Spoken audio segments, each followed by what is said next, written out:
Convinced, Convicted, and Confident. Written and narrated by Sister Mandy Griffith. Life has many insecurities and obscurities. We may find ourselves grappling with questions more often than not, unsure with the unknown and uncomfortable with the unfamiliar. But oh, how good it feels to be sure, to be affirmed and affixed in our decisions and next steps, to see a positive outcome and be assured of a reliable result. I think of the account of Elijah, in whom God chose to demonstrate his great power. Think about all the insecurities and unknowns that Elijah could have worried about. Where to live? In a cave. What to eat? Fed by the birds. Who to trust? A Gentile widow. And yet, God showed him again and again that the Lord is trustworthy to uphold and sustain him. Elijah was convinced that God was able, and convicted to trust his word, trust his direction, trust his instruction. We reach the climax of the story at the monumental win in the battle of God versus Baal. Elijah believed beyond any shadow of a doubt in the power of his God unto deliverance.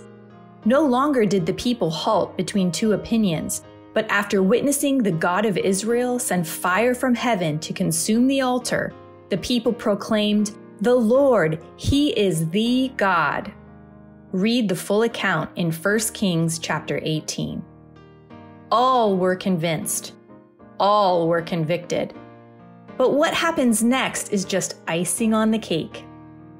And Elijah said unto Ahab, "Get thee up, eat and drink, for there is a sound of abundance of rain."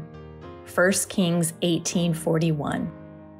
There had been a famine in Samaria for 3 years, and now that the people had witnessed the power of God unto repentance and belief, the Lord was going to reward them. Elijah anticipates the reward with confidence.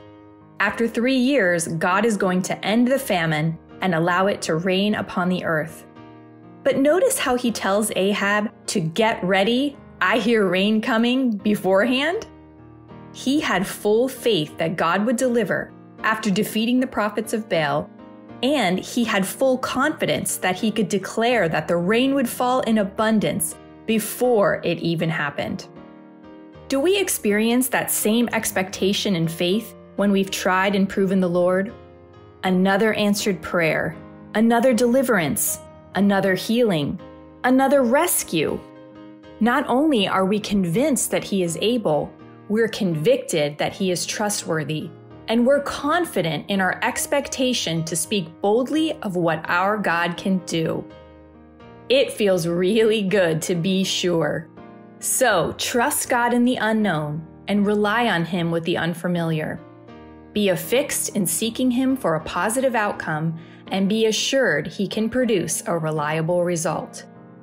If you want to get to that place of surety, if you want to reach that higher solid ground, keep exercising your faith. Keep adding up those answered prayers. Keep counting your blessings and accumulating those spiritual wins. You'll find that one builds upon the other.